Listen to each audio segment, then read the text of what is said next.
괜찮습니까? 네, 들립니다. 저는 일본 아사히신문의 가이세라고 합니다. 잘 부탁드립니다.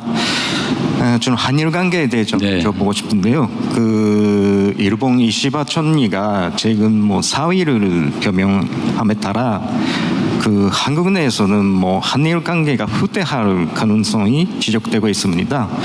그 앞으로 일본 정부의 그 새로운 정부에 어떻게 대응해 나가실 생각이신지 궁금하고요. 또 역사 문제와 관련하여 사도관상 주도식이 올해도 뭐 한일 간 합의에 이르지 못해서 따로따로 그 개최된다고 합니다.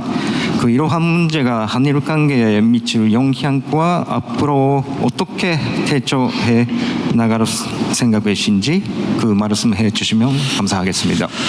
네, 참 어려운 얘기입니다. 한일 관계는 참 대북 관계만큼 어려운 것 같아요. 최근에는 대미 관계도 똑같이 어려운 것 같아요. 이 외교는 언제나 어려운 것 같습니다. 외교는 제가 평소에 뭐 가지고 있는 생각은 그런 건데, 우리는 보통 규칙 속에서 살잖아요. 일정한 규칙, 규범, 어쩌면 상식, 윤리 뭐 이런 속에서 살죠. 예, 그런데 국제 관계는 규칙이 사실은 없어요. 규칙이 있는 것처럼 행동하지만 필요하면 언제든지 규칙은 의미가 없게 되는 거죠. 사실은 없는 거예요. 그래서 어려운 것 같아요. 한일 관계는 저는 뭐 언제나 말씀드린 것처럼 그 상대의 대표 선수, 뭐 총리, 대통령이 누구냐 또는 그가 어떤 생각을 갖고 있냐, 그게 중요한 게 아니고, 한일 관계에서는 저는 우리가 어려우니까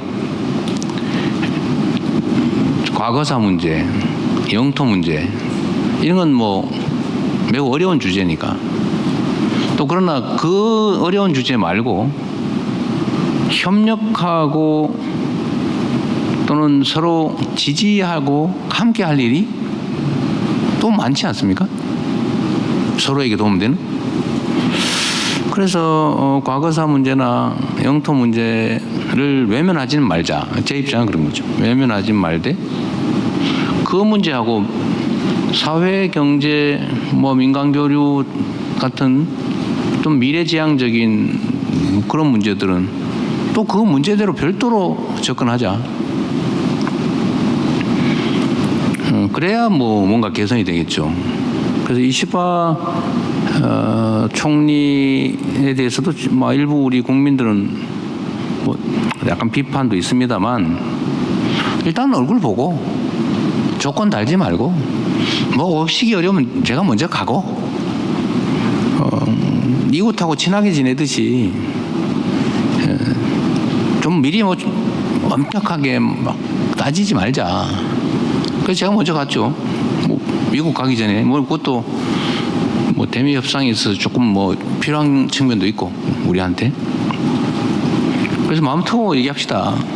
그랬더니 많이 좋아졌어요. 사실은 예상보다.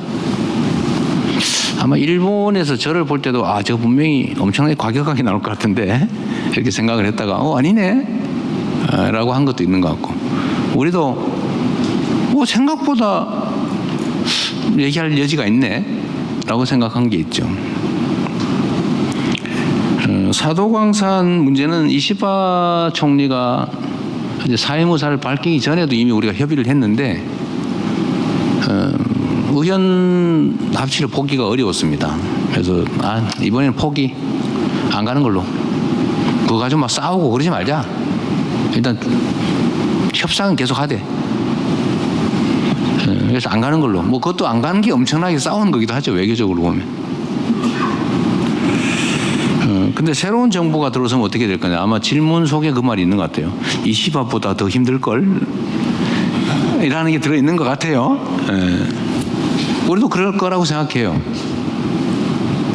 그러나 뭐 그건 일본 내부 문제고, 우리는 일본이라고 하는 나라, 또 가까운 이웃 국가하고의 관계에 관한 거니까 아직 누가 될지도 모르니까 비슷비슷하다던데 두 사람이 되면 또 거기에 맞춰서 우리의 기본적 원칙 투트랙 전략에 따라서 협력할 건 협력하고 따질 건 따지고 규명할 건 규명하고 그렇게 해 나가려고 합니다. 특히 저는 경제적 분야에서 전 세계 경제 질서가 근본적으로 재편되는 상황이 있기 때문에 한일 간의 경제 분야에 대한 새로운 협력들이 반드시 필요하다. 일본에게도 필요하고 대한민국에게도 필요하고 어쩌면 조금 더 넓게 보면 동북아시아 안정에도 필요하다.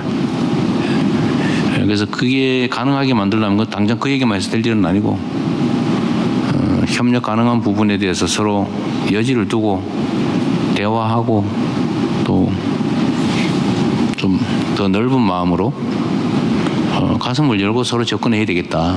그렇게 생각합니다.